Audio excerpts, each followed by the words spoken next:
حضرت انس بن مالک رضی اللہ تعالیٰ عنہ بیان کرتی ہیں کہ نبی کریم صلی اللہ علیہ وسلم نے فرمایا، جس شخص نے میری مسجد میں 40 نمازیں پڑھی اور اس کی کوئی نماز قضا نہیں ہوئی، جس شخص نے میری مسجد میں 40 نمازیں پڑھی اور اس دوران اس کی کوئی نماز قضا نہیں ہوئی، تو اس کے لیے جہنم سے برات اور عذاب سے نجات لکھ دی جائے گی۔ جہنم سے بری ہونا اور عذاب سے نجات لکھ دی جائے گی جس نے بھی میری مسجد میں 40 نمازیں پڑھی اور اس کی کوئی نماز قضا نہ ہوئی، تو وہ جہنم سے اور عذاب سے نجات پا جائے گا اور نفاق سے بری ہو جائے گا وہ شخص جن سے۔ اچھا، حضرت انس رضی اللہ تعالیٰ عنہ بیان کرتی ہیں کہ نبی کریم صلی اللہ علیہ وسلم نے فرمایا، اگر ایک شخص اپنے گھر میں نماز پڑھ لے تو اس کو 1 نماز کا اجر ملتا ہے، اور اگر محلے کی مسجد میں نماز پڑھے تو 25 نمازوں کا اجر، گھر میں نماز پڑھے تو 1 نماز، اور اگر محلے کی مسجد میں نماز پڑھے تو 25 نمازوں کا اجر ملتا ہے، اور اگر جامع مسجد میں جا کر نماز پڑھے تو 500 نمازوں کا اجر ملتا ہے۔ حالانکہ نماز ایک ہی پڑھ رہا ہے مگر ثواب 500 نمازوں کا ہے۔ اور اگر میری مسجد میں نماز پڑھے، میری مسجد میں نماز پڑھنے سے 50,000 نمازوں کا اجر ملتا ہے۔ مسجد نبوی شریف 50,000 نمازوں کا اجر ملتا ہے، اور مسجد اقصیٰ میں نماز پڑھنے سے بھی 50,000 نمازوں کا اجر ملتا ہے، اور مسجد حرام میں نماز پڑھنے سے 1,00,000 نمازوں کا اجر ملتا ہے۔ جی، امام ابن ماجہ نے بھی اس کو روایت کیا، اس حدیث کو۔ مسجد حرام میں 1,00,000 اور مسجد نبوی میں 50,000، اور بھی روایات ہیں مگر جو ضروری تھی وہ میں نے آپ کی خدمت میں۔ اچھا،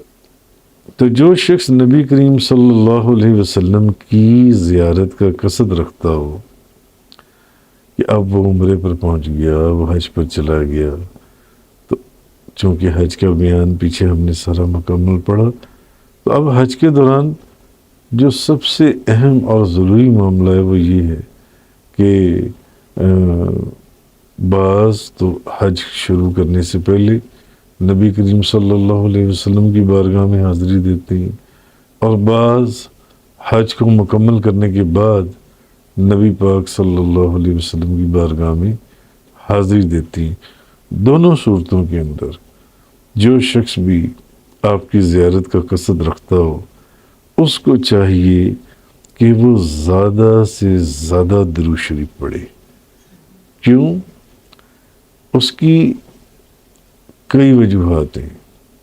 جن میں سے ایک تو یہ ہے کہ فرشتے آپ کا درود شریف سن کر تو نبی کریم صلی اللہ علیہ وسلم کی بارگاہ میں پہنچا دیتی ہیں کہ یا رسول اللہ فلاں ابن فلاں نے آپ کے اوپر درود بھیجا ہے۔ اور دوسری جو اس سے بھی زیادہ اہل محبت کے لیے بات ہے کہ بعض لوگ وہ ہیں کہ جب وہ حضور پر درود پڑھتی ہیں تو ان کا درود حضور خود سنتی ہیں، ان کا درود حضور خود سنتی ہیں۔ تو اس لیے اب عمرے کے بعد یا حج کے بعد یا عمرے سے پہلے یا حج سے پہلے جب نبی کریم صلی اللہ علیہ وسلم کی زیارت کا اس نے قصد کر لیا تو اس کو چاہیے کہ زیادہ سے زیادہ درود پڑھتا چلا جائے.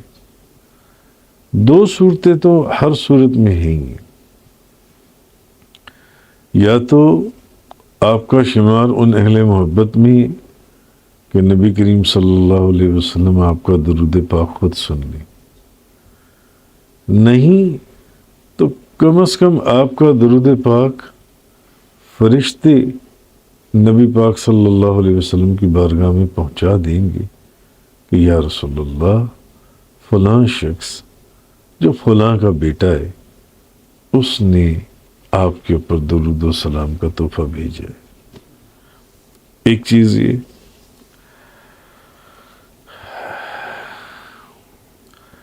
تو مدینہ منورہ میں جب پہنچے تو زیادہ سے زیادہ درود پاک پڑھے، اس نیت سے کہ مولا کریم یہ تیرے نبی کا حرم ہے. مولا کریم یہ بھی جو جگہ ہے مدینہ طیبہ بھی، یہ بھی تیری وحی کے نازل ہونے کی جگہ ہے. یہاں تیری وحی نازل ہوتی تھی،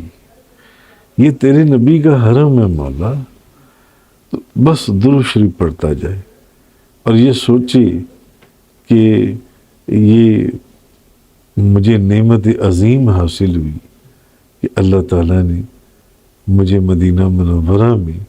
حاضری کا موقع عطا فرما دیا. حاضری کا،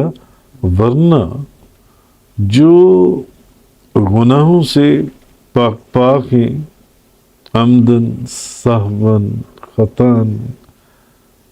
وہ ان کے متعلق روایت میں ہے کہ جو فرشتے 70,000 صبح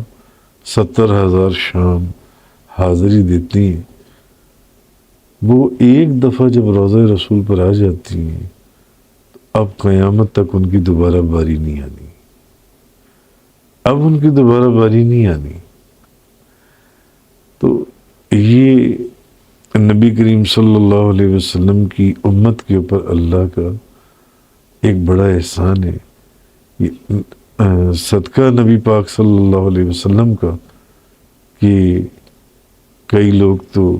زندگی میں 2 دفعہ، کئی 3 دفعہ، کئی 5 دفعہ، کئی لوگ ہر سال ان کو مدینہ منورہ میں آنے کی اور حاضر ہونے کی اللہ تعالیٰ توفیق اور نعمت عظیم عطا فرماتا ہے.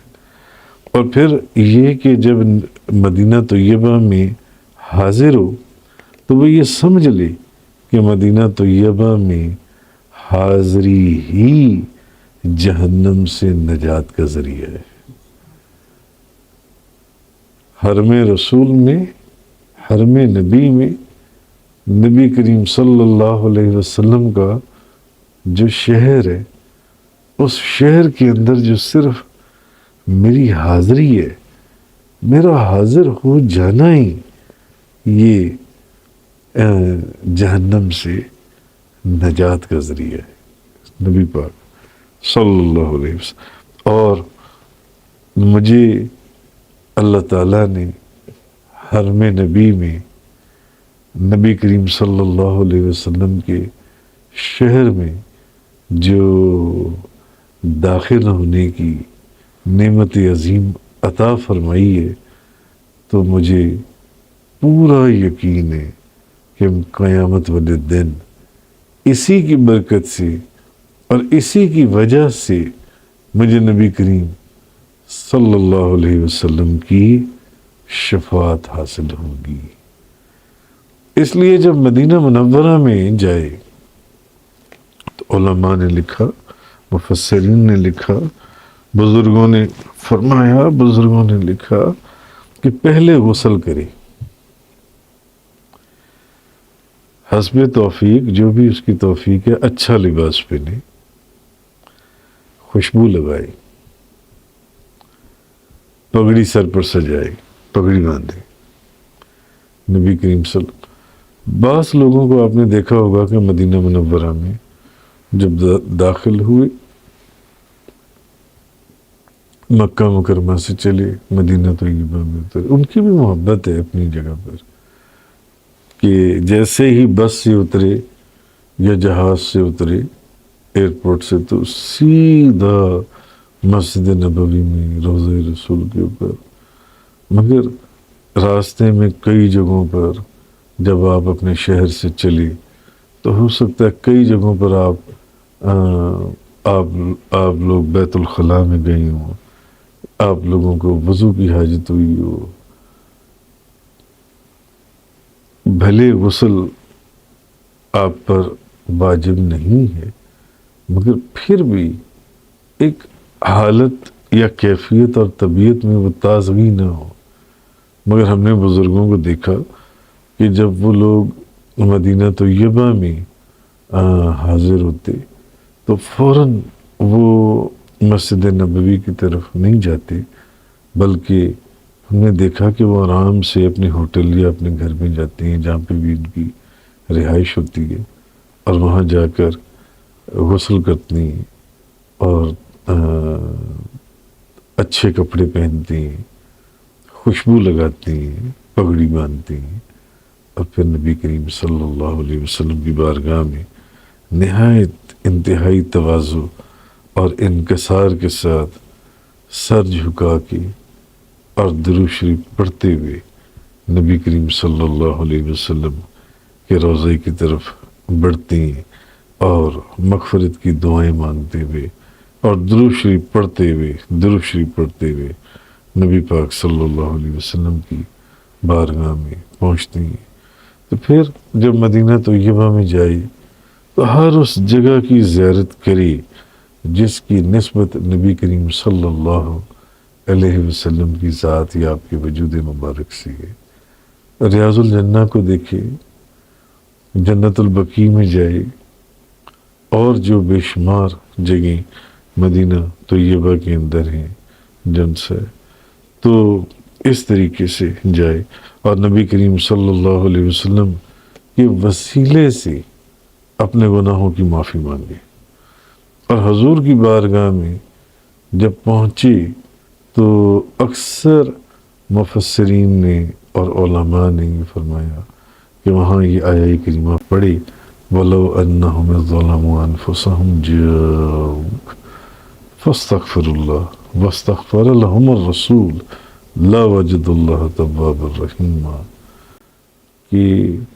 وہاں جا کر یہ آیہ کریمہ پڑھی جو ان سے،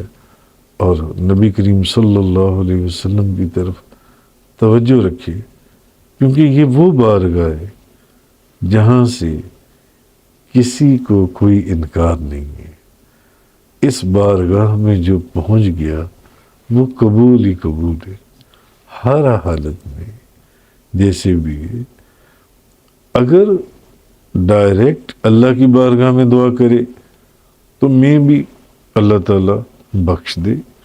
میں بھی اللہ تعالیٰ نہ بخشے، وہ بے نیاز ہے. اللہ کی بارگاہ میں گناہوں سے توبہ کرے وہ، اس کے گناہ بخشے جا سکتے ہیں. مالک ہے، نہ معاف کرے اس کی مرضی ہے. مگر بزرگوں نے فرمایا کہ ایک دربار ایسا بھی ہے جس دربار کے اندر 100% دعا کی قبولیت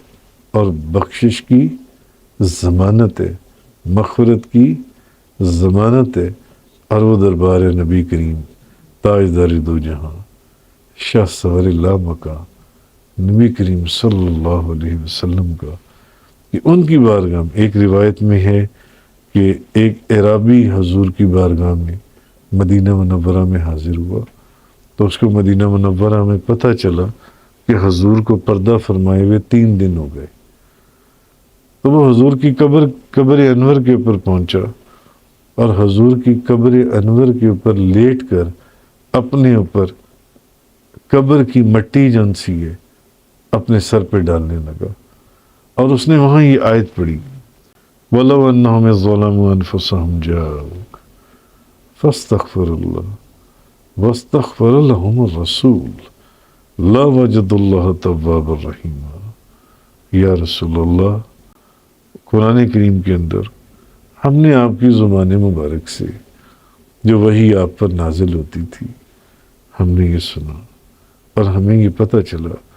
کہ جب کوئی اپنی جانوں پر اتنا ظلم کر لے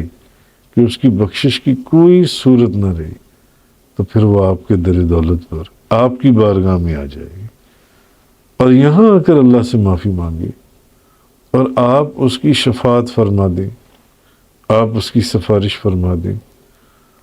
تو وہ ضرور اللہ تعالیٰ کو بخشنے والا اور مہربان پائے گا۔ اور یہ قرآن ہے کہ جو حضور کی بارگاہ میں آ گیا وہ ضرور اللہ کو بخشنے والا اور مہربان پائے گا۔ اب یہاں 100% بخشش ہے، 100% مغفرت کی خوشخبری ہے، معافی کی خوشخبری ہے۔ کیونکہ اگر یہاں پر بھی یہ بات پوری نہ ہو تو پھر قرآن ہے یہ۔ یہاں آ کر آپ کے در دولت کے پر اگر معافی مانگے تو، اور روایات کے اندر ہے کہ آواز آئی قد غفر لک، اے ربی تیری بخشش ہو گئی، تیری بخشش ہو گئی۔ تو یہ آیہ کریمہ وہاں پر پڑھے۔ نبی کریم صلی اللہ علیہ وسلم کی بارگاہ میں حاضری کے بعد حضرت ابوبکر صدیق رضی اللہ تعالی عنہ کی بارگاہ میں حاضری دے، حضرت ابوبکر صدیق کی بارگاہ میں حاضری دینے کے بعد حضرت عمر فاروق کی بارگاہ میں حاضری دے، اور اس طرح بے شمار جنسی جگہیں ہیں وہاں پر پھر یہ دعا فرمائے کہ اللہ تعالی ہمیں آپ کے دین پر زندہ رکھے اور اسی پر ہمارا خاتمہ فرمائے اور آپ کی جماعت میں ہمارا حشر فرمائے جی۔ اور وہاں پر اپنے والدین کے لیے دعا کری نبی پاک صلی اللہ علیہ وسلم کی بارگاہ میں۔ تو جن لوگوں نے جانے سے پہلے دعا کے لیے کہا تھا کہ آپ وہاں جا رہے ہو تو میرے لیے دعا کرنا، ان لوگوں کو خاص طور پر یاد رکھے اور ان کی امانت جو ہے وہ وہاں پر پہنچائے۔ ان کی دعا جو ان سے، جس نے جس دعا کا کہا تھا یا جس نے سلام کا کہا تھا کہ نبی کریم صلی اللہ علیہ وسلم کی بارگاہ میں میرا سلام بھی پہنچا دینا، اس کا نام لے کر وہاں پر سلام پہنچائے، پھر تمام دنیا کے مسلمانوں کے لیے دعا کرے اور پھر نبی کریم صلی اللہ علیہ وسلم کے مواج شریف میں کھڑے ہو کر خود سلام کرے، اپنے لیے شفاعت کی عرض کرے کہ یا رسول اللہ، یقین تو تھا ہی تھا کہ یہاں شفاعت ہوگی، عرض بھی کرے یا رسول اللہ مجھے آپ کی شفاعت کا میں طلبگار ہوں، یا رسول اللہ مجھے آپ کی شفاعت چاہیے۔ پھر ریاض الجنہ میں حضرت ابو لبابہ کے جو ستون ہیں وہاں ان کے پاس نماز پڑھی، پھر جتنے دیگر متبرک مقامات ہیں وہاں نمازیں پڑھیں، جنت البقیع میں حاضری دے، شہدائے احد کی قبروں پر جائے، مقام احد کے اندر جہاں شہدائے احد کی قبریں ہیں، حضرت امیر حمزہ کی بارگاہ میں، حضرت عثمان غنی جنت البقیع کے اندر، حضرت حضور کے صاحبزادے حضرت ابراہیم رضی اللہ تعالیٰ عنہ ازواج مطہرات کی جو قبریں ان کی بارگاہ میں وہاں حاضری دے، پھر مسجد قباء کے اندر جائے اور وہاں پر نماز پڑھے، کیونکہ مسجد قباء کے اندر نبی کریم صلی اللہ علیہ وسلم جا کر تو 2 رکعت نماز پڑھا کرتے تھے، اور وہاں پر مسجد قباء میں 2 رکعت نماز پڑھنے کا اجر جو ہے وہ عمرے کے برابر ہے۔ تو حج کے بیان کے اندر یہ جو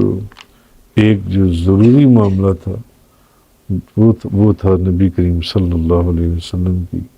بارگاہ میں حاضری کا۔ تو